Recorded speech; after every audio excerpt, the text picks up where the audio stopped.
The purpose of the Destination Sleuth is actually twofold. Number one is to give you a really easy look at where is my data loaded. Is it loaded to connection only? Is it loaded to a table? Is it loaded to the data model? Is it loaded to both table and data model? And this is actually really hard to see in the queries and connections pane because it either loads as connection only or loads with rows loaded, but it doesn't tell you where those rows are loaded. So that's the first thing that the Destination Sleuth is meant to help identify. Where did my data go? The second thing that it's here to help for is when we're actually trying to change the load destination for multiple different queries at once. Now you can see if I go and cast over to Excel here that I have my query load settings customized so that they don't load to worksheet or the data model.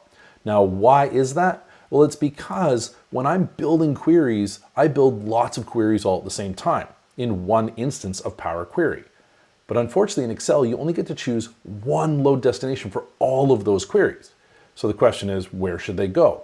And if there's a mixture, well, it's faster to load everything to connection only and then go to each individual query, right click, load to, and change the load destination and say, okay, than it is to load everything to the data model, then have to start unloading things later. And this is because connection only queries create faster. Even so though, there's still a problem here. I have to wait for each one to complete before I can go on to the next one, and that just takes time. So this is where the Destination Sleuth comes in. So I'm going to pop open the Destination Sleuth right now, and you'll notice that I've got a whole bunch of yellow queries, and that's because every one of these is loaded to connection only. So what I'm going to do is I'm going to go and grab the first three here plus sales. I'm going to change this to go to the data model, and I'm going to update the load destinations. And what's nice about this is that Monkey Tools will now go through and do each of these four queries, so I can get up and go get a coffee while this is happening and come back, which is a much better use of my time. Now, one thing to be fair on this, if you take a look on the right-hand side, you'll know that each of these is being pulled out of its data model folder and it's being recreated down the bottom here. It's not being put back in the folder. And this is due to a limitation in the Excel API that doesn't give me the ability to put these things back.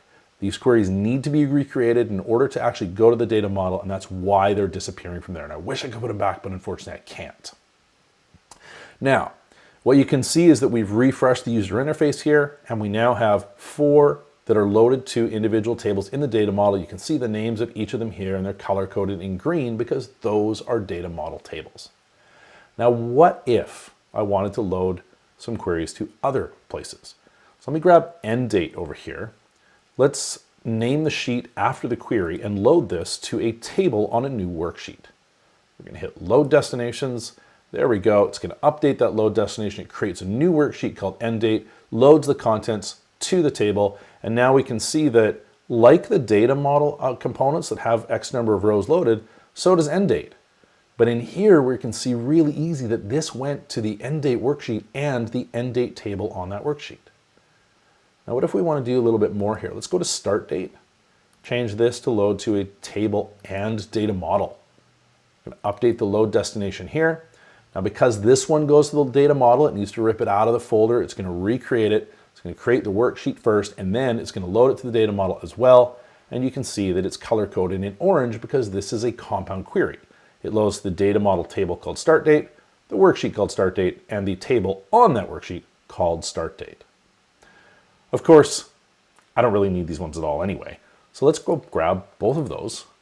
We'll check this box to delete the host worksheets because we're going to set these back to connection only. We're going to go update the load destinations. It's going to tell us, hey, you know what? We're going to remove some stuff. Fair enough. That makes sense. We'll say okay. And at this point, it's going to not only clean up the worksheets, remove it from the data model, set them back to connection only, and we can now see really easily where all of these components are loaded. So Destination Sleuth is a handy tool for auditing where did my data go, but also for being able to update those connections en masse.